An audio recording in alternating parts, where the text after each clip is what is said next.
Happy Monday, Dog Nation. My name is Brandon Adams, and this is DawgNation Daily, the daily podcast for Georgia Bulldogs fans, presented today by Pella Window and Door of Georgia, and we are going to have a good time today. A lot of recruiting stuff. John Stinchcomb also later on, and off the top of the program, we will indeed dive into what I thought was just an absolute evisceration of Dan Mullen yesterday by Kirby Smart through the actions of Georgia running back commit Laviska Shenault.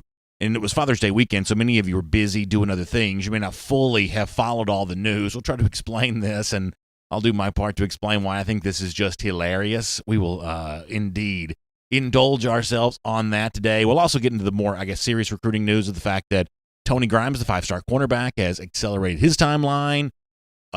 We got a lot of stuff. It's going to be a busy show, so we're glad to have you with us. It's DawgNation Daily, the daily podcast for Georgia Bulldogs fans, presented by Pella Window and Door of Georgia, and it begins right now.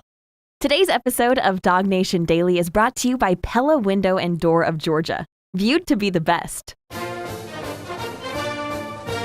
Presented by DawgNation.com, this is DawgNation Daily, the daily podcast for Georgia Bulldogs fans. Here's your host, Brandon Adams. I don't know what Dan Mullen did to Kirby Smart, but I say this as sincerely as I possibly can. If I was Dan Mullen, whatever it was in some, previous iteration of their relationship that you did to Smart, you should apologize. You should make it better, because what Kirby Smart is doing to Dan Mullen on the recruiting trail. Now, I say this as someone who, listen, I enjoy being a Gator hater. I like coming on the show, talking about the Georgia-Florida rivalry. It's one of the things that we do that is so much fun around here. But so help me, there are times in which Kirby Smart takes this to such a degree in recruiting where you almost wonder, my gosh, is this too much? This man has a family. After all, this man's got, some dignity he's trying to maintain. And yet what Kirby Smart continues to do in terms of not just beating out Florida for recruits, but having those recruits pledge to Georgia in a way of making Florida somehow look even worse through the process. It is fantastic. It's almost like Kirby Smart is Jack Black from the movie Anchorman, the brief cameo appearance he made there. Whatever Mullen has done, Jack Black is essentially, all of a sudden, he's like, kicking Ron Burgundy's dog off a bridge, saying, okay, you did this, now this is going to happen. And in the case of what went down yesterday, it's Laviska Shenault, the four-star running back. And if you're busy, it's Father's Day, you're not really paying attention to the news, it's close, you got a lot going on. Let me see if I can explain all of this and why it's interesting. First of all, there had been some rumors over the course of 24, 48 hours in the weekend that maybe Laviska Shenault was reconsidering his relationship with Georgia. Maybe he was looking at a different opportunity, something that might be better for him. It was one of those things where sometimes the weekends kind of run together. I guess it was like Friday night, maybe Saturday. And I was thinking, well, I guess that's what we'll be talking about on Monday. It sounds like this is going to be a little bit of a storyline. And then lo and behold, yesterday, Carroll does make an announcement, but it's not necessarily the one that people expected. He says that he's staying with Georgia. There's a couple sentences here I want to read here, because this was seemingly a very truthful statement from Carroll. Let me read a couple sentences. If you're on video, you obviously see it on your screen. I know a lot of rumors have been going around saying I might decommit from Georgia and flip to Florida. All of it is true. I just thought that was a way for me to see the field early. But after looking at it, I'm in the best position for my career at UGA. And he says you got the 100 emoji there. But after a lot of praying and talking with my family, I decided to stay committed to UGA. So he says, yes, I was considering Florida. I thought that might be a place for me to go play early. But you know what? I thought better of that now, and I'm sticking with UGA. So all the rumors, all the thought of Laviska Shenault flipping to Florida ends up being another opportunity for Georgia to pull the rug out from underneath Florida when it thinks it's getting a recruit from UGA. And this, in a lot of ways, feels very, very similar to what went down a year ago. Remember Warren Brinson? At the time, those of us who were Gator haters said, Warren Brinson may be my favorite Georgia player of all time because he was a UGA commit.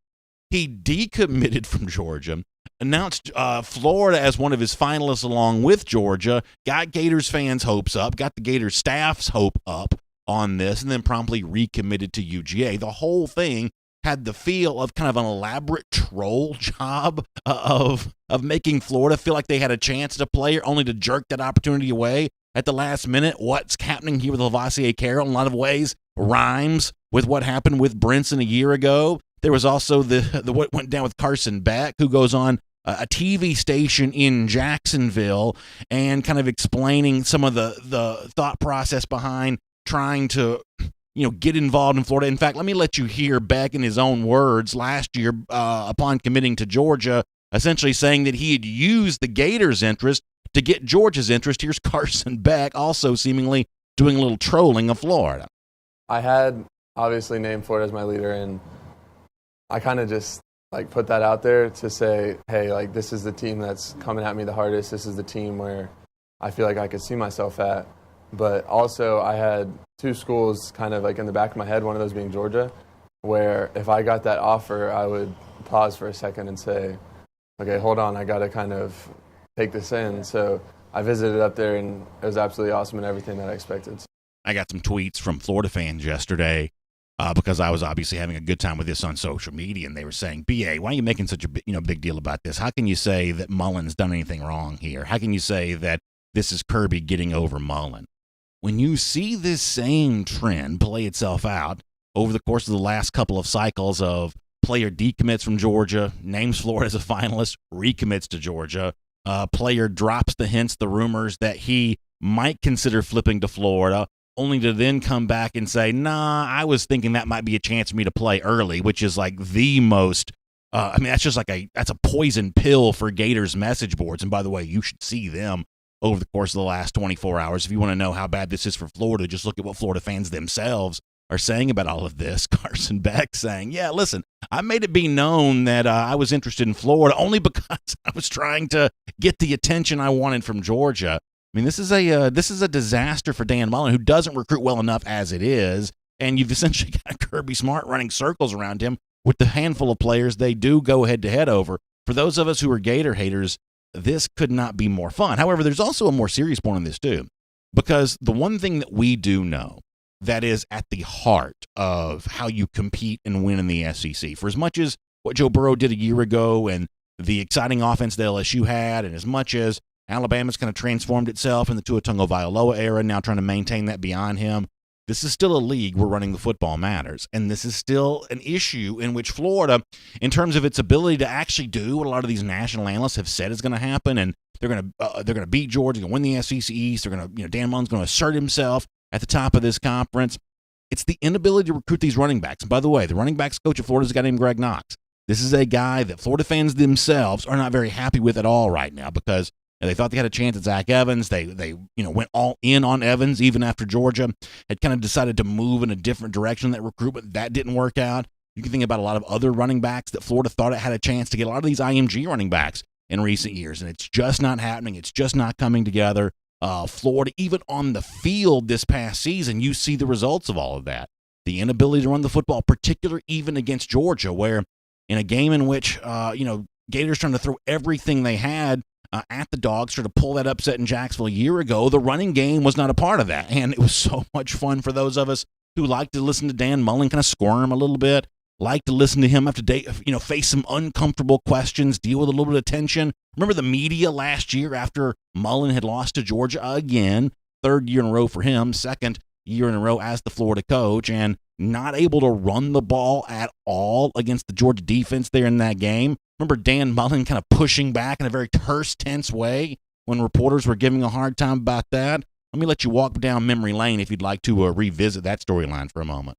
Coach, they do anything special to stop you guys in the run game? You really had nothing on the ground tonight. No. I didn't do anything. Me. We fell behind. We wanted to take the lead. We fell behind early. And so we were throwing a little bit more. The goal was to try to take the lead. I think, they scored that touchdown to take the lead was a big, I think that was the biggest play of the game right there. Right? I think we thought we were off the field on third down and they got sent back on. Does it make it harder to call plays though when the run game is? I don't think we tried to call many run game plays, to be honest with you. I don't think they did. And then when we ran the ball, P. Ryan had 7 carries, 31 yards. Yeah, right? Pierce, 3 for 13, right? I don't know, 10 for 44 for the running back. We just didn't run the ball. And this is a tough look for Dan Mullen. to be essentially laughed at in recruiting over thinking you had a chance at Laviska Shenault, only to see Carroll jerk it back away from you. Almost like, to date myself with a reference, Lucy with Charlie Brown in the football. Going back to the head-to-head matchup between these two teams last fall when Dan Mullen said, we didn't really try to run the football. Well, listen, Dan, if you're not going to try to run the football against a team like Georgia in a big-time physical SEC game, you're not long for this conference. You're not long for the highest level of this league at the very least. For all the national media people who've kind of talked about, maybe this is Florida's year, maybe they're going to do that. Recruits are always the first to know. Reporters, easy to fool. Hot take, podcast hosts, video hosts, whatever else, easy to fool. Recruits themselves are not quite as easy to fool. And recruits, Laviska Shenault included, are not buying Dan Mullen's message. That ought to be all the evidence you need. Florida, once again, thought it was in play for another running back recruit, or thought it was in play for another recruit that Georgia was interested in. By now, you know how these situations work out. Kirby wins again and makes Dan Mullen look pretty foolish in the process. I'd be lying if I said we weren't enjoying this. It's Brandon Adams and DawgNation Daily, the daily podcast for Georgia Bulldogs fans. Good to have you with us today. We are presented by Pella Window and Door of Georgia, and glad to have you with us on video, on the radio, on Athens Sports Radio 960 The Ref, podcast, wherever you find them. Just really glad to have all of you with us here today. It's John Stinchcomb later on. I'd like to talk about with John. That's going to be a lot of fun. We got some more recruiting stuff to get to here in just a minute as well. Before any of that, though, let me just say it's a huge, huge pleasure to have Pella Window and Door as a part of our show. What we do here would not be made possible without our friends at Pella Window and Door of Georgia. And, of course, they can help equip your house with energy-efficient windows and doors. That matters for the curb appeal, for the potential savings on the energy bills, because you're keeping stuff that's supposed to be inside, you're keeping it inside your house. You can also get that virtual consultation with the folks there. It doesn't have to be face-to-face. This is a time when we're still, kind of being careful about who we do face-to-face business with. Pella Window and Door of Georgia can handle all that in a very respectful manner there as well, and they'll take everything you need. It's a no-pressure consultation. You get all the measurements, you get all the information that you need there as well. Plus, our friends at Pella Window and Door also have a great offer for you right now. Through July 15th, you can get 10% off your entire project. What an amazing saving that is. Or no money down, no payments, no interest for 12 months. Pella, of course, also offers the best lifetime warranty, top-of-the-line equipment, and unparalleled expertise. There are two ways for you to get in touch.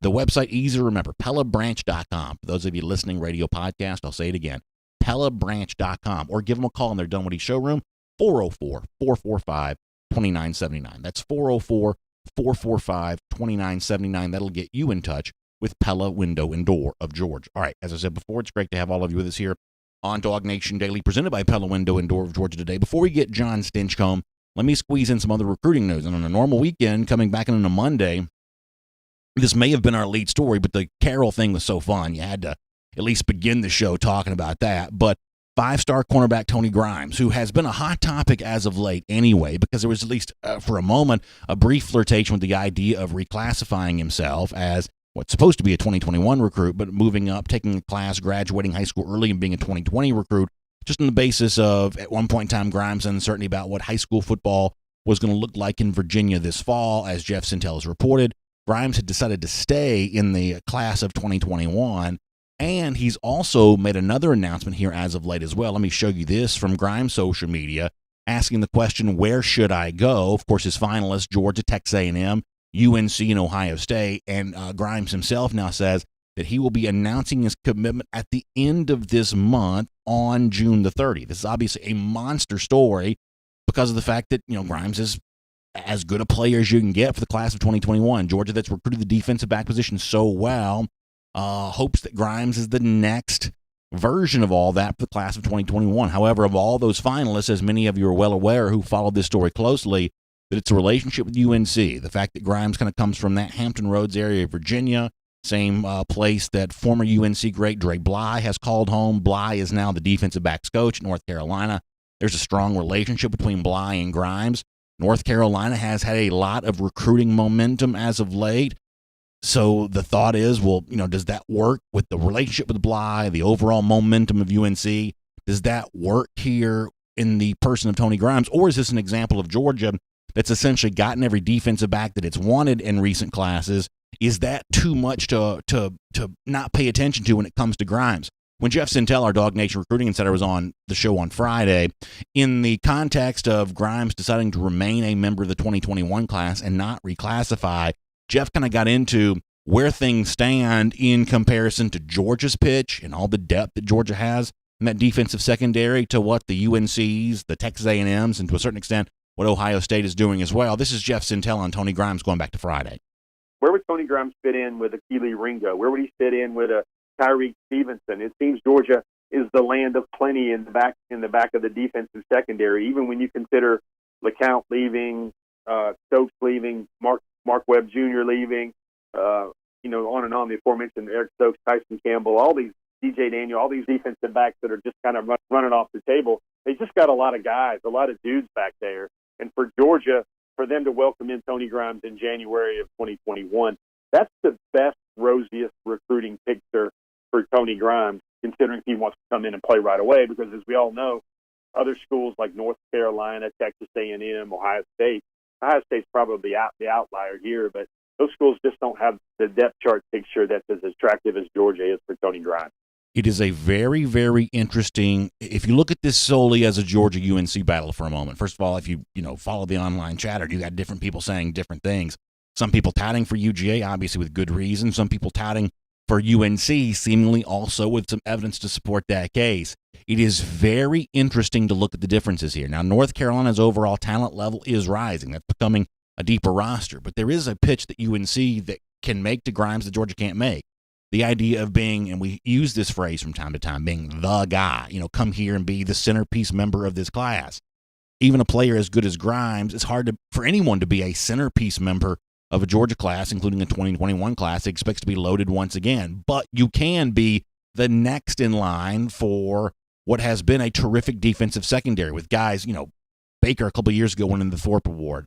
Plenty of guys off this current team that expect to go on to have NFL careers. You can be the next in line with that. You can pair it with a guy like Keely Ringo in the future, a guy like Tyreek Stevens in the future, and be a part of a dominant secondary. It's a lot to consider. Grimes seems to have made up his mind, and I'm sure we'll hear a lot in the days ahead about which direction that he's leaning, and then we'll all find out ourselves together on June 30th what Tony Grimes decides to do one way or another. This is definitely a story worth watching. So it's good to have you here on DawgNation Daily, presented by Pella Window and Door of Georgia today on that.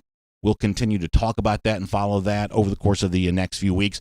For now, though, let's kind of turn our attention back to UGA on the field here for 2020. It's always fun on a Monday to get a chance to talk to a John Stinchcomb. Let's do that right now as a part of a Marlow's Tavern Insider Update.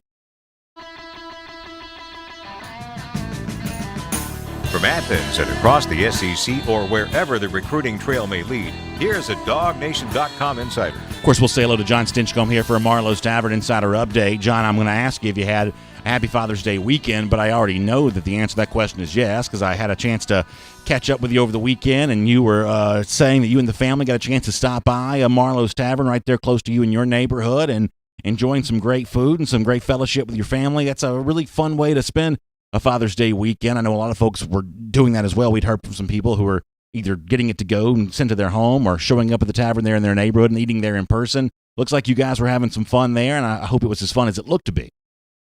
Oh, it was great. We had gone on a bike ride down the Noonday Creek Trail over in Marietta and swung by a Marlowes on our way back and refueled, had a great meal and a great time. So it was a wonderful way to spend a Father's Day weekend. It's also a really good feeling when you feel like you've earned a good meal. If you're doing a long bike ride, long trail like that, sometimes I've eaten a few meals and I'm not quite so sure I earned. I just ate them anyway. There's a nice feeling to know that when you've burned off a good number of calories and therefore you've earned a little whatever your meal of choice is, shrimp, grits, whatever else, the fact that you feel like you've kind of earned that is always a really good feeling. Absolutely. I don't know how much I earned it. It was the longest bike ride. My kids are 10 and 8, so we went on an 8.5 mile bike ride, which is, I think, the longest I've ever taken my daughter out on a bike ride. But I definitely consumed more calories than I burned, but that's all right. It was well worth it. Yeah, no doubt about that. So I want to bring in on something we were kind of talking about at the beginning of the show. I love being a Gator hater. I love kind of fanning the flames of the Georgia-Florida rivalry and really a lot of the other rivalries there as well. And, when you look at some of the things that Smart does on the recruiting trail, it seems pretty obvious that he cares about these rivalries. Or, John, if you just want to keep it between the white lines, if you look at the way that Smart celebrates after beating a Florida, after beating an Auburn, this past year, kind of diving in the stands, they're at Neyland Stadium after having beaten a Tennessee. You know, if Kirby were here right now, and if I were to say, hey, Kirby, what do rivalry games mean to you? We know what he would say. He would say, listen, Georgia's got a lot of rivalries. Georgia, we treat every game the same, blah, blah, blah, blah. But the actions speak a little bit different here. And as a Georgia fan, which I am, you are a former Georgia player, put you in a little bit different category. But as a Georgia fan, there is something for me really fun about the way that Kirby Smart kind of dials the intensity of these rivalry games, whether it be in recruiting, on the field, whatever else. He dials it up to 11, even though publicly he'd never admit that's the case. And as I said before, the actions kind of prove differently here. And as a UGA fan, that's a really fun thing to be able to see. Well, he's a player at heart, and he's been in that locker room with a helmet on and recognizes the passion that comes along those games. As a head coach, you have to say, we approach every game the same. They're equally as important. Having been a player, you know that the intensity's ratcheted up a little bit when there's pride on the line, when there's that rivalry aspect that you add into the mix, and it provides the X factor in preparation for the week. It's easier to motivate guys. And when you taste that victory at the end of the game, it's a little bit sweeter. So having seen him revel in the glory, if you will, of some of those victories, that's the player coming out of him that it just means a little bit more. And all week long, when you're with that team, you're keeping them focused because you don't have to worry about the energy level going into a Georgia-Florida week. Guys are going to be dialed up. It's just making sure that they're tuned in to the details that are going to end up being the make or break difference in that game. So I enjoy seeing it. I'm sure a lot of fans do. The passion that comes out, you understand that it's not just the business of football. We play this game because it's fun. Yeah, no doubt. and to see that expressed in Kirby, it's good for all of us, I think. Here's the other thing, John, that I've said about this. It creates what I think is a little bit of a weird catch-22. If you want to go years ago into the past, one of the things that I've said is, hey, it doesn't do Georgia a lot of good to treat Georgia Tech as its biggest rival, even though plenty of, especially older folks connected to the program would tout Georgia Tech as that way because they remember the long history between these two programs. But if your biggest rival is only winning, struggling to win 7 games, for instance, not really battling you in recruiting very much at all, the overall level of motivation that rivalry creates for you is just not very high. It's easy to convince yourself that you're better than you are if you're just kind of constantly kicking around someone who doesn't fight in the same weight class that you do. This is one of the real values, I think, in the SEC. Because Auburn is good enough to push you, because even right now, as much as it pains me to admit, Florida's at least good enough to push UGA. The weird catch-22 of this is you'd never want Florida to be good. You never want Auburn to be good. But when they are better, it does motivate you, yourself, and in this case I mean Georgia, it motivates Georgia to be better because of that. It's weird. You wouldn't want the other programs to be good, but when they're good enough to challenge you, like in a lot of areas in life, competition just has a way of bringing out the best, doesn't it? Yes, and Tennessee's on the rise as well. So just staying in the East, the big three, Georgia, Florida, Tennessee, those teams push each other. I think it's healthy. Do I want to see Tennessee or Florida thrive? Of course not. I love the bragging rights. I love that victory. But there's undeniable benefit to having good competition in your backyard, so to speak. And, I'm sure we're going to talk about it in a minute, but Jamie Newman's comments for the first time since he's made that transfer, why did he come to the University of Georgia? Yes, for what's going to happen on Saturdays. But what I loved about his answer was he came to compete against the best defense in the SEC.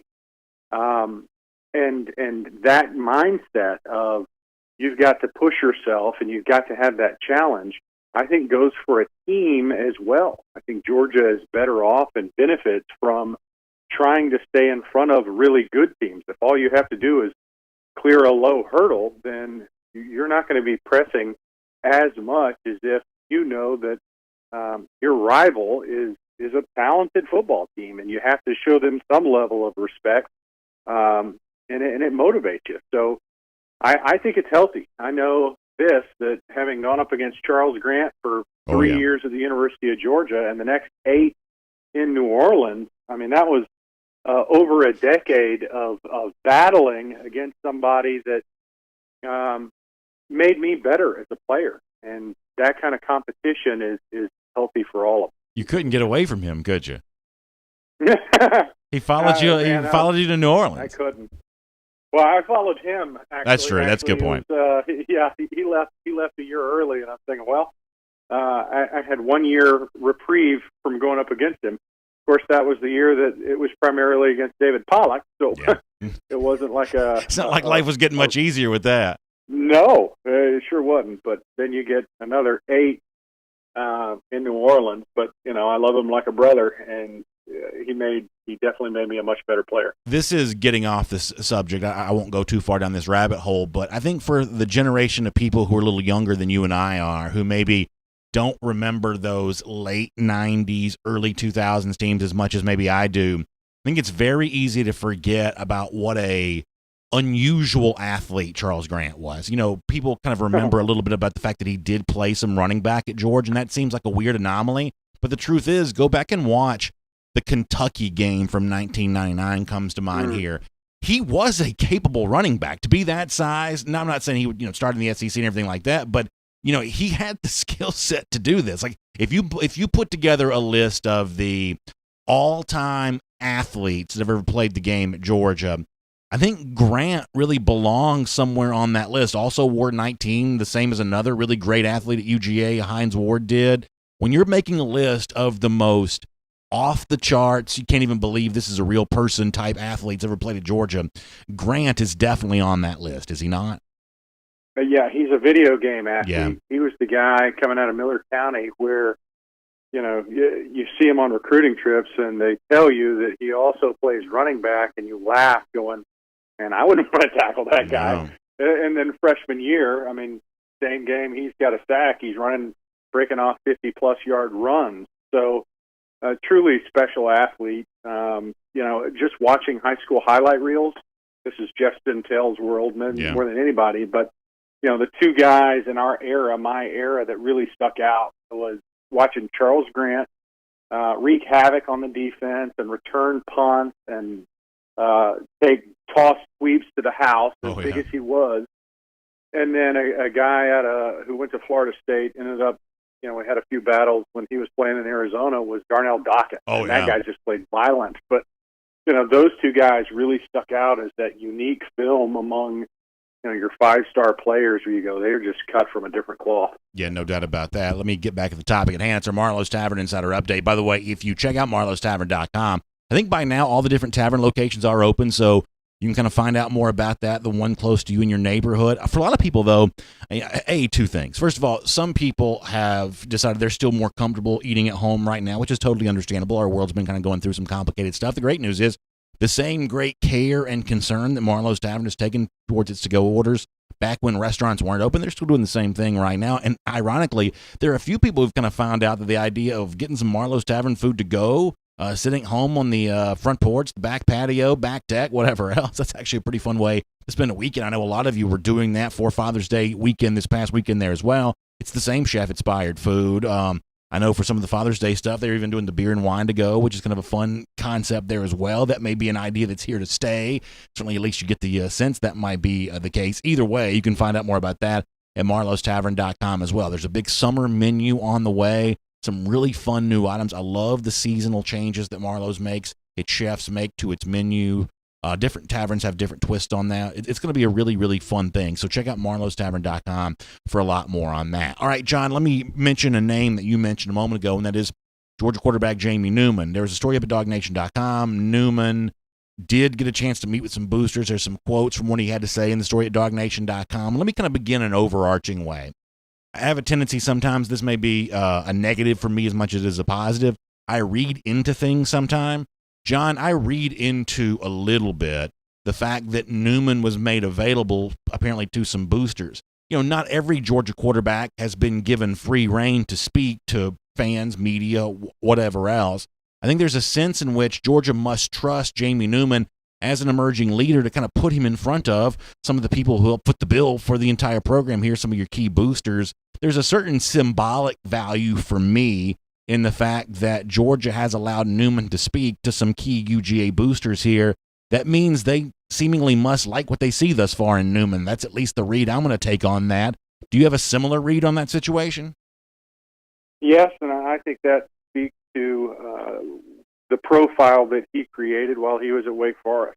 He became the reliable voice that they turned to, and when he became available to Georgia, I'm sure they were well aware of everything that he brought to the table, not only on the field. So in these very bizarre times,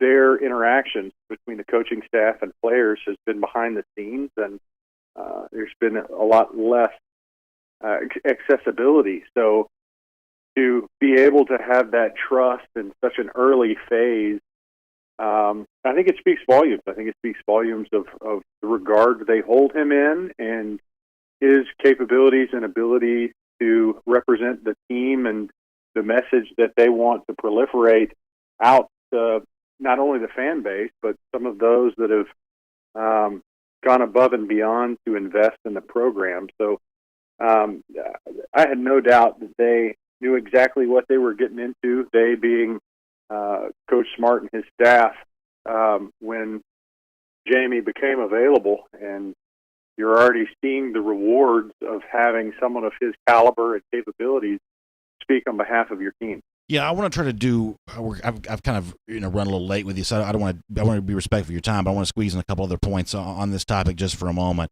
I mean, I think we've seen in college football last year with Joe Burrow, and I'm not saying that Jamie Newman's going to be like Joe Burrow. I think that the season that Burrow had a year ago is maybe unmatchable almost for anyone.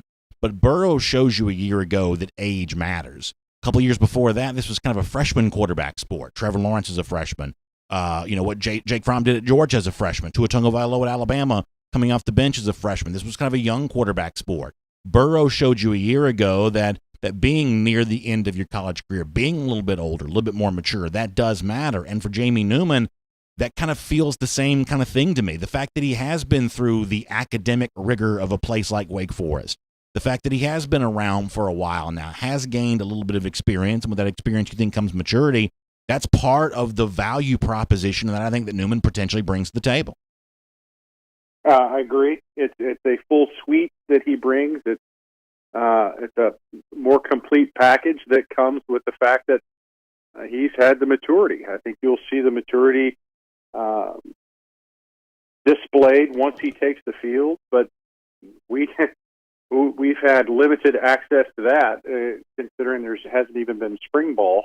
And what we've seen in a very limited way so far is his ability to manage, understand, and express some of the higher level concepts of what the program is about and what Coach Smart has instilled in this program in a very short period of time. And Jamie's already been able to not only receive but also express those sentiments in ways that come with the veteran presence and experience that he's gained over the past 4 years at Wake.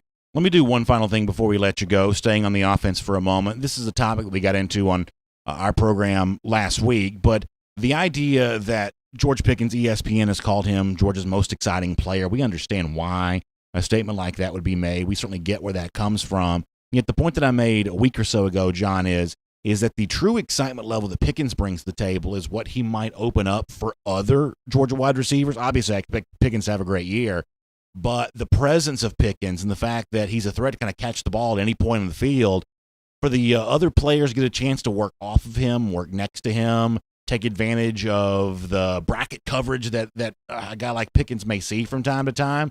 I think what's really potentially, if you want to use the word that ESPN uses, exciting about the Georgia offense for this upcoming season is the fact that Pickens, emerging now as a sophomore star, could really open up some opportunities, whether it be for players who've been here and maybe haven't gotten their chance to shine, or some of the newcomers that Georgia signed as a part of its 2020 class, the receiver position. Seeing what Pickens does for the other wide receivers for me, I think is one of the really fun storylines that could unfold during this upcoming season. Yes. Anytime you've got multiple ways to attack a defense, I think all ships rise.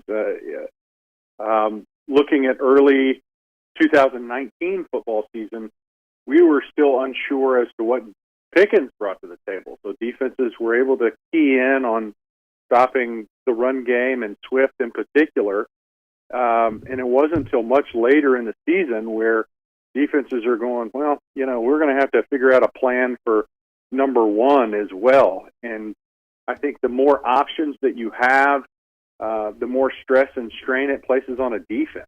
So if they're able to key on Pickens and this young receiver group, which, on paper has a heck of a lot more talent in 2020 than it did in 2019, if they're able to pick up some of those opportunities that he's going to create, man, that's going to really put the strain back on the opposing team's defense to play more legit ball than let's just stop number one in the passing game. So there is going to be opportunities there. I'm excited about seeing who's that guy or a couple of guys that takes advantage, especially in the passing offense, of the opportunities that Pickens is going to create just because of the number of hats he's going to need and demand from defenses just because of his skill level. I mean, I think ESPN is right in saying that he is arguably one of the best wide receivers in college football and somebody that everyone needs to circle and pay attention to because he's got that level of talent. Yeah, I think somehow you and me talking about who some of those other breakout receiver candidates are, that may be a topic that dominates some of our future discussions here this summer, and I'll look forward to doing that with you then. John, thanks for being here as part of our Marlow Tavern Insider Update to here today. Hope you have a great week, and we'll look forward to getting a chance to speak to you again soon. I always enjoy it, BA. Go Dogs. Yes, sir. Let's take a look around the rest of the league. This is SEC Through. Listen, it's one of my favorite things to do, especially during these off-season times. Start the week, good fun conversation with John Stinchcomb. John follows the stuff, obviously has great love and affection for UGA, and just a great perspective on what's going on. That's a great way to begin our week there. Great as a part of a Marlow's Tavern Insider Update with John Stinchcomb here on DawgNation Daily, presented by Pella Window and Door of Georgia. We're not done by a long shot on today's show, by the way. There was a really very nice feel-good story that kind of flew under the radar.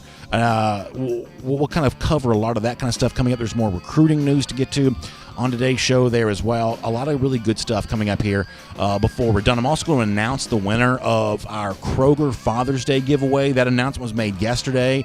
We'll send our own congratulations out here on DawgNation Daily in just a couple of minutes, so it's busy for us over the course of the next little bit.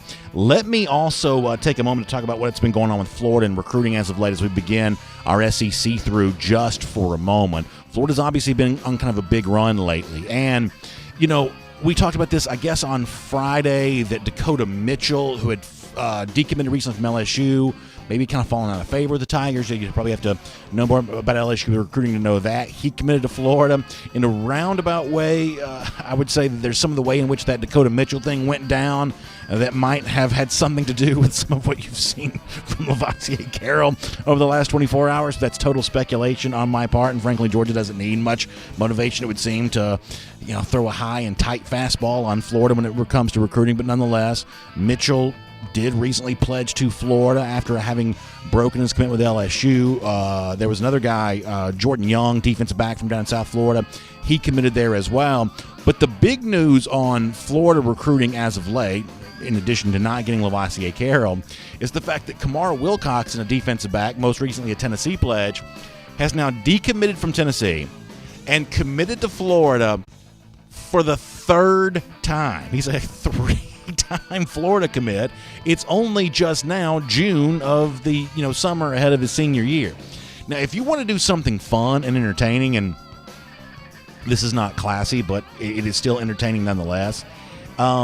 If you want to do something really fun, go back and look at what Florida people were saying about Wilcoxon when he committed to Tennessee. And by the way, this ain't just like Gator Johnny on, Florida message board. This is Florida staffers. There are some Florida staffer tweets out there, that are not exactly the classiest when it comes to saying things about Kamara Wilcoxon when he committed to Tennessee. Well, now those folks have very much changed their tune now that Wilcoxon's back in the fold there. And this Tennessee class, man, it has been the story of the summer for the good and for the bad. Whether it be, some of the weird stuff that's gone on as of late with Terrence Lewis. He and Wilcoxon fighting on Twitter the other day. Also some maybe more serious stuff with Lewis in terms of looking for new high school at the moment. Wilcoxon, high-profile Tennessee pledge, now decommitment. Go read a Tennessee message board there as well. This is a pretty good time to be following the news in the SEC because Tennessee and Florida are at each other's throats over all of this. I find the entire thing to be incredibly entertaining. But for now, it is 3 defensive back commits in just the last few days for Florida. Young, the 3-star, Dakota Mitchell, the 3-star, and obviously the more high-profile guy there in Kamara Wilcoxon. So Florida essentially doing what it's doing, collecting a lot of that sort of next level, underneath the biggest names available in the Sunshine State. Florida's kind of racking up on that next group, and this is another example of that here for the class of 2021. There is some coronavirus stuff out there, and I hate to even bring this kind of stuff up because it's just so, I don't even know what at this point. But it's fair to point out reports of, almost a couple dozen Clemson players being quarantined. I think there's a total of, is it 30 LSU? Yeah, 30 LSU players being quarantined. I've said before that positive tests in and of themselves I don't think should be treated as a scandal. There is a measurable, infection rate. There is a measurable rate at which this virus spreads. Some people are going to get it. Obviously the big numbers here kind of, get your attention a little bit more. And I know there's been some kind of naysaying out there on the part of the media in terms of the plan that football's been under or the track that football's been under for an eventual return. I think, unfortunately, the confusion that exists about some of the overall coronavirus data relates to a lot of this. I think that there's a story still here worth following. Obviously, you've got to take it seriously. Even in the case of a couple dozen guys being quarantined, or in LSU's case, even more than that, this doesn't rise to the level of scandal, major concern for me. The biggest issue I'm paying attention to, and listen, we don't do the regular hard news here, but certainly don't do politics, but the overall percentage of positive cases is going up. A lot of times there's confusion out there when it comes to coronavirus because you'll see headline record number of cases without consideration of the fact that we're also testing far more people than we tested before. And so therefore there's a tune-out factor sometimes when the news is reported that way. But unfortunately right now, the percentage of positive tests has gone up a little bit. Loose numbers here. Back in May, we're talking about a 4% positive test rate. Right now, so far in June, we're at about a 5%. That's not the exact number, but it's sometime around that.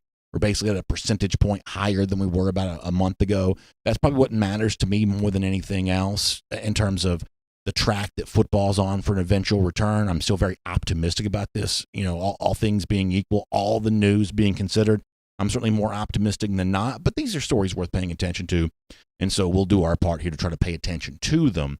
And for now, we'll make that your SEC through. And here on DawgNation Daily, presented by Pella Window and Door of Georgia, let me take a moment to shout out some really good news here. This is really exciting. So if you've been following the site over the course of the last couple of weeks, you've seen me share some pictures. I shared a picture with my dad on Friday's show, shared a picture of me as a dad with my kids a couple times prior to that. And obviously one of the things we've said coming off Father's Day weekend is that the experience of being a Georgia fan and sharing that as a dad with your kids, or those of you who are too young yet to be a dad yourself, the experience you may have had of having your dad pass that down to you is kind of a really fun thing. And Kroger wanted to honor that giveaway. We said someone was going to win a gift card and a grill from Kroger. And the way it worked out was people were submitting their social media messages. This was actually a really fun thing to just go to see. I was really gratified by that. Do we have time? Do you still have the thing from Friday? Can you show that of the social media messages? And if that's not there, then don't worry about that. But it was kind of cool to go to DawgNation.com and see all the dads with their kids, all the kids with their own dads, or however that was shared. that was a really fun thing to be able to see, and that was just in itself kind of a cool way to kind of pass that down. But I'd also wanted to congratulate the winner here for a moment. Bud Henneball is his name. Henneball, I should say. Bud Henneball. Here was the message that his son sent. My dad took me to Georgia games ever since I was young. When I moved away to Tennessee, I was sad because I couldn't be close to home anymore. Last year, my dad surprised me by taking me to enemy territory to watch the Dogs beat the Vols. So good stuff there. And Bud Henneball was our winner of the gift card and the grill courtesy of Kroger. That was a really fun thing to be a part of and a really fun thing to be able to see. All right, a couple other pieces of news I want to get to here for a moment while we still have some time to do this. Let me start with this. You probably saw the photos over the weekend. Really good stuff of Jalen Kimber, Latavius Brini, a couple of Georgia defensive backs. So they're at a restaurant, and the way this worked out was a young girl had to go to the bathroom. The restaurant said, only for paying customers, that's only the bathroom's for. I guess Brini and Kimber then step up, buy her a cookie so she could be considered a paying customer so she could go to the restroom. The girl's mom had a very nice message about all of this on Facebook. That's the part of this that kind of went viral. It even got the attention of the Atlanta Braves great Chipper Jones, who, by the way, is technically a Gators fan, but showing a lot of love here. Chipper says that Kirby not only getting them ready for the NFL, but teaching them how to be good, responsible men as well. I'd send my kids there, he says. Kudos to the two young men. Well done. A very nice message from the Atlanta Braves great Chipper Jones, who just happens to be a Florida fan, but in this particular case, showing a little love to UGA, which is a really good thing to be able to see. Let me squeeze in one more thing here as well on the recruiting front. Kind of a very interesting tweet from UGA defensive line commit Marlon Dean, who puts it out there on social media that there could be some big news coming here. Let's see the tweet from Dean, and I'll show this to you. We have the Marlon Dean tweet that we can show. So Marlon Dean says, the family keeps growing. Now, what's interesting about this is Tyree Ingram Dawkins, a defensive line prospect of the class of 2021, had a very quick response to all of this with kind of the hairy dog shush, the meme that you've seen out there a pretty good bit. So Tyree Ingram Dawkins, very good defensive line prospect in his own right, responding to Dean, the UGA commit, on this with the idea of the family growing. So if you're interested in the idea of some maybe big news out there for UGA recruiting, maybe in the next few days, certainly on June 30th, one way or another, we'll find something about Tony Grimes. Marlon Dean, good-looking defensive line prospect, suggests there could be some news on the way before that. So keep your ear to the ground for information on that. We'll obviously be talking about that here on DawgNation Daily, presented by Pella Window and Door. One more thing I wanted to mention before we're done here today, and honestly, I'd love to have some more time to talk about this week. Sometimes coming back on a Monday, this is a hard thing to be able to do because there's just too much that's happened over the weekend. But Chris Kirk, former UGA golfer, won on the Korn Ferry Tour. That's the tour just below the PGA Tour for those of you who don't follow golf closely. And by the way, this ain't the minor leagues. It is very, very hard to win on the Korn Ferry Tour. Very, very difficult. Kirk wins. However, the bigger part of the story is Kirk has really battled, some depression, some substance abuse, and he's been very open about that.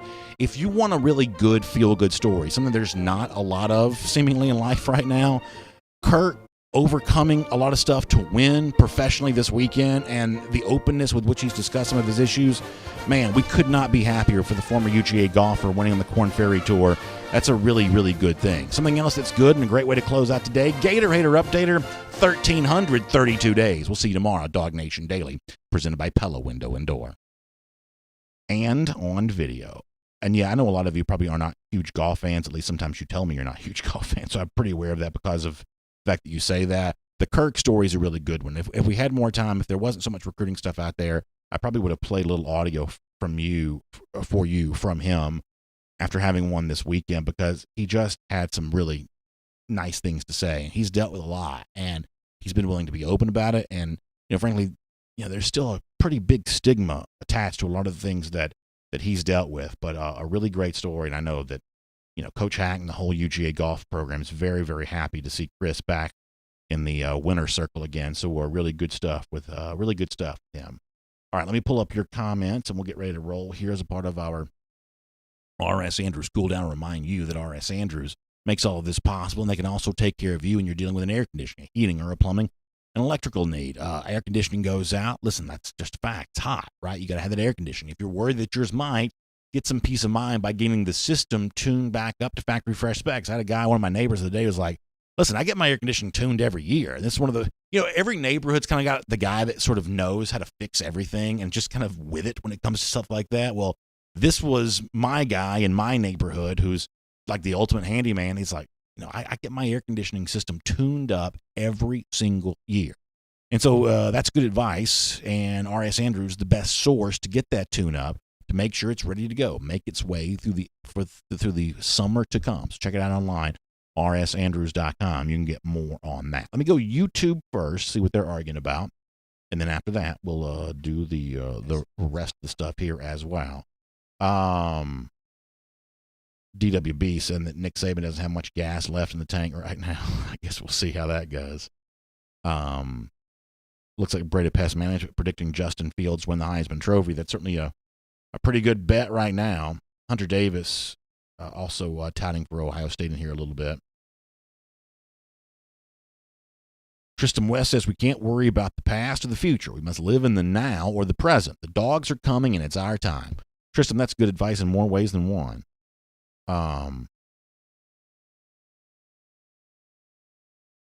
Cody Ledoux says, BA, you think you'll get a good laugh if Alabama steals 5-star cornerback Jason Marshall from Dan? Yeah, listen, I'm not looking to see Alabama's class grow, although it's going to eventually grow on its own. But yeah, I'd probably get a little bit of a laugh from that, probably too. Memphis Dog says, any reports of COVID-19 cases for UGA football? So nothing official and public on that, but the odds of someone, at least someone, some players having tested positive, is be highly unlikely that it wouldn't be the case.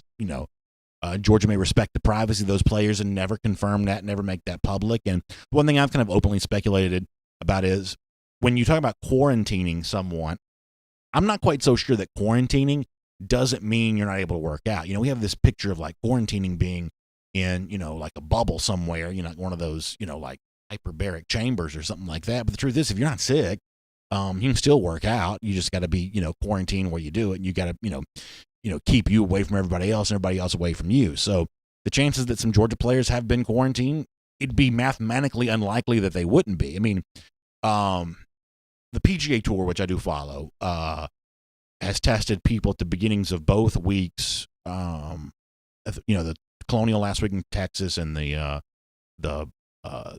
event this past weekend at Hilton Head, and they, upon testing, had no one test positive 2 weeks in a row. Now, later on, a symptomatic golfer did show up with a positive test, but the beginning, there were like no positive tests 2 weeks in a row. It is possible to have that kind of statistical outlier, but if you keep testing weeks and weeks and weeks and weeks, you're not going to keep getting zeros every single time. The same way that, Clemson having 23 or whatever it was, LSU having 30, that may seem like a little bit more than you might expect, although some of those could have also been people that just kind of came in contact with the folks who were who tested positive. But either way, you're going to have kind of these statistical outliers on both sides. Some entities where there are fewer positive tests than you might think, some entities where there are more positive tests than you might think. You're going to have a little bit of that on both sides. On average, though, you should have about, based on the numbers right now, about 5% of the folks test positive. Scott Harris says, hey, BA, I hate that I get characterized as an arguer because I watch on YouTube, LOL. I just want to get along and talk UG football. Yeah, I probably shouldn't have said what I said a minute ago. To me, it's funny because of how – here's what I think is fascinating with the YouTube comment section. The fact that people, for the most part, get along really well while also arguing with each other. I think that's kind of fascinating. Whereas if the Facebook comment section ever turns into an argument, those people don't – and I'm not – this is fine for me on either side. If Facebook ever turns into an argument, it gets very heated, and people don't like that. I'm always fascinated on the YouTube side of things that when people argue there, no one ever seems to get their feelings hurt. I'm not saying the Facebook people are wrong for what they do or the YouTube people are wrong for what they do. It's just very different, and maybe it's just different in the platforms in themselves, in and of themselves. But it's very, very interesting how the platforms treat the whole thing. Jalen Jackson says, have you noticed a slip in defensive recruiting for Bama since Kirby left? They're not getting the amount of freakish defensive guys like they used to. Yeah, I mean, listen, I think Alabama's still going to put together an elite class for this year, and in some cases, some of what Alabama's dealt with has been bad luck, right? You sign a 5-star like Antonio Alfano, that doesn't quite work out. You can't necessarily blame Bama for that. I would say that for someone like me who believes that the Saban era is coming to an end sooner rather than later, I would feel better if the recruiting demise was accelerated a little bit more than it actually is. You follow me on that point? That, I don't know how much more winning on the field at a truly high level Alabama's going to do. For instance, I don't. If I had to guess, I'd say that Nick Saban has won his last national championship at Alabama. That's my guess. That's my prediction. However, honesty compels me to admit that in terms of the actual loss of recruiting momentum that makes that true, I wish there was a little bit more of it than there actually is, to be completely honest. DW Darmy over here says, what's the, or maybe it's DWD Army, maybe that's what that is. He says, what's the situation with Mathis and JT Daniels, right? I think that's a good question. I would say in the case of Mathis, he's ready for full contact. That's been reported at DawgNation.com. He's ready to go on that front, and I think he's going to give it a good go in terms of the competition. In the case of JT Daniels, the one thing I've said over and over again, the fact that you read the story at DawgNation.com, Jamie Newman was presented to some UGA boosters to speak on behalf of the team. If Georgia was really bringing in JT Daniels because it wasn't sure what it had in Jamie Newman, I don't think that Georgia's going through the motions of putting Newman out in front of boosters like that. I just don't. That's my, admittedly, speculation, but that's speculation I'm very comfortable making. So I think that I think Georgia would like to have him eligible this year because you want as many good quarterbacks as you can get. But if I had to guess, I think that Jamie Newman's going to be the starter for Georgia this season. I have not wavered on that. While some in the media have been on a roller coaster ride of, evaluating Jamie Newman, we've been pretty consistent on that point around. Let's do a couple more things. Phil Rogers says down here in Florida, we don't get as much dog stuff. Well, that's why we're glad to be able to be here for you. Glad to be able to provide that for you. Let's see what else is going on over on Facebook. James Crump says, BA, you're right. YouTubers are argumentative. Yeah. A little bit more so than around here. Hugh Nash says it's the equivalent of the online Hunger Games. Maybe so. I don't know that it's quite that bad. Joe Moody asks a good question. He says, is Gunnar Stockton the next great quarterback? 110 touchdowns after his sophomore year. What's the over-under on touchdowns this year? 60. Gunner's going to be a guy worth watching the same way MJ Morris is going to be a guy worth watching for the 2022 class there as well. And yes, I'm aware of, rumors that are out there in terms of, new school for Morris, whatever else. I can't confirm that or anything like that, but I certainly have seen those rumors. Keith Vold says we're family here on Facebook. I like the idea of hopefully everyone's family. Just certain people have a different way of expressing that. Jacob O'Neill says, I know dang well that BA didn't just call us soft. No, Jacob, don't put words in my mouth. Don't put words in my mouth. Jamie Kennedy, appreciate that. Thank you so much.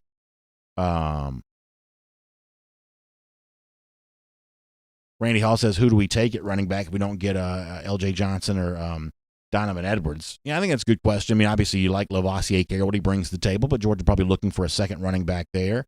I guess you're hopeful right now that you don't hear bad news on either Johnson or Edwards. But those are both recruitments worth watching.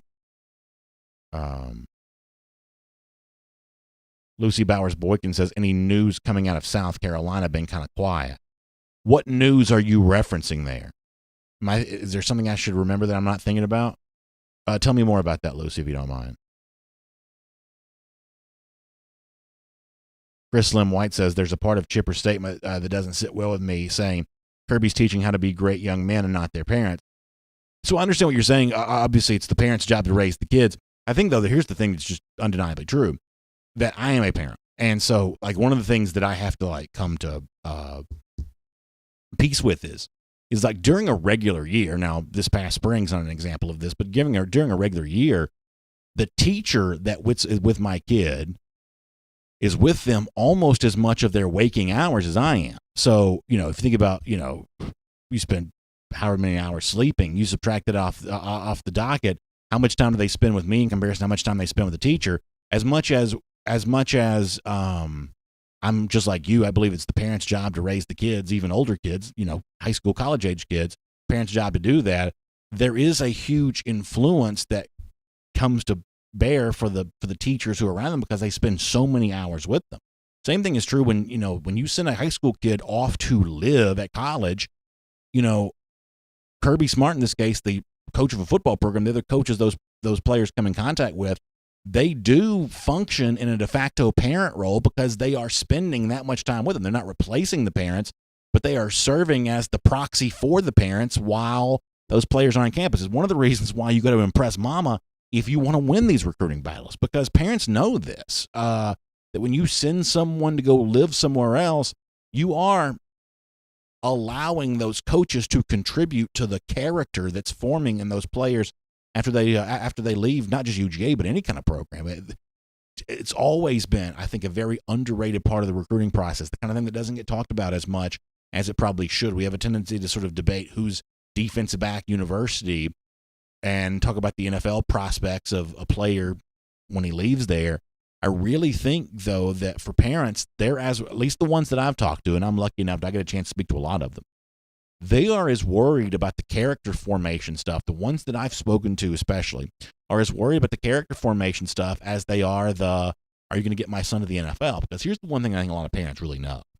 And, we don't, talk to a lot of parents publicly because, Georgia kind of wants one voice of the program. But if we did bring a bunch of parents on the air here, here's what you'd hear a lot of them saying. That putting my son into the NFL, if you are not going to also contribute to his character along the way, only runs the risk of him not succeeding once he's in the NFL, getting a lot of money, and yet ultimately not knowing what to do with it, or doing the wrong things with it, or having it all come to an end sooner than it probably should. I think that's what a lot of the parents that I've spoken to for Georgia players very much understand, that the character development, and when it comes to college, and I'm starting to get on the soapbox about this, in terms of like learning about like geometry or trigonometry or whatever it is, you're learning in college, 18th century British literature, whatever else. I'm not saying that kind of stuff's not important, but learning how to be a man, learning how to be a respected man, learning how to do the right stuff. I think in terms of how that benefits you over the long run, that may benefit you just as much as the book learning does. And so, if we were to stipulate that Kirby Smart does contribute to a guy like a Brini or a Kimber doing something nice in a restaurant, or 1,000 other examples like this you may see over time, that only speaks to their ability to, thrive in life once they leave Georgia. And frankly, it's one of the things that parents themselves behind the scenes are constantly trying to vet about the programs they let their kids go to, because there are plenty of coaches who probably care a lot more about winning than they do the players themselves.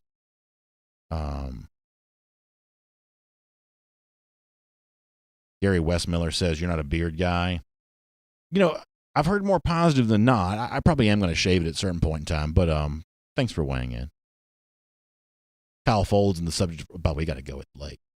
Kyle Folds in the subject of running back says, how about flipping Cody Brown from Tennessee? Maybe.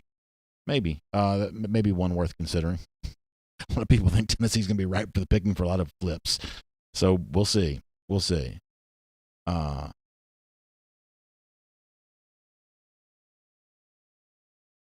Clay Dyke says, do you think that Mullen will get fired when we beat them? So I've said this before. I don't think that Mullen's going to get fired after this season.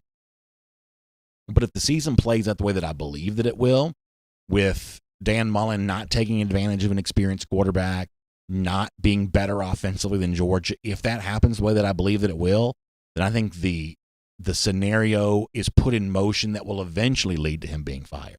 Mullen's just not as popular with Florida fans as you think he is. Or some people think he is. He's more popular than not, but as I said before, there are people calling, for Greg Knox, calling for his job because another running back has kind of gotten away there. It's the example of, just there are various members of that Florida staff that Gators fans are just not quite so sure about. If you let the same season play out in 2020 the way that it played out in 2019, the way it played out in 2018, then yeah, Gators fans I think are going to get pretty restless. And I don't think it leads to a different coach in 2021, but it will definitely lead to a scenario in which you see a lot more Dan Mullen on the hot seat type topics ahead of the 2021 season. This is who Dan Mullen is. He's the kind of guy that can do more with less at a place like Mississippi State, but maybe, in my mind, not quite ready to do more with more at a place like Florida. He's not Urban Meyer. He's not. If he was, he'd already proven that. And I think Florida fans themselves deep down know that. anything that must be done eventually should be done immediately. And so, at a certain point in time, they're going to have to come to grips and admit what's true about Dan Mullen. Let me do a couple more here. We got to get ready. Matt Rukavina going back in time to when everybody was kind of flipping out over Tennessee. Yeah, I said before, the Tennessee storyline has been the most fun topic of the offseason for the good and for the bad on both sides of that. It has certainly been an entertaining soap opera. Xavier Kyle says that he thinks that Florida will be okay with 10-2. They've kind of accepted who they are. We'll find that out. We will find that out. I'm not quite so sure that's true. We will find that out. Jacob ONeil says, will you please read Matt Rukavina's comment? Which one did I not miss? The one that I just said, when everybody was flipping their lids over Tennessee, is that the one or is there a different one?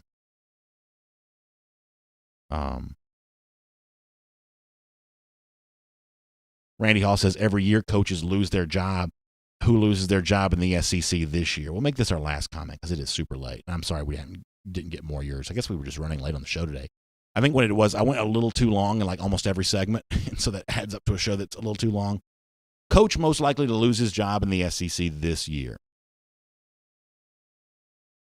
I guess Muschamp is the name most on the hot seat, I guess, although I continue to believe that South Carolina is in line for a better season than some people think they are. So, but I think if you're making the list of the most on the hot seat guys, that's probably the name that you probably look at there. But I think that Muschamp, I just have a lot of respect for Mike Bobo. I think that Bobo makes the offense better.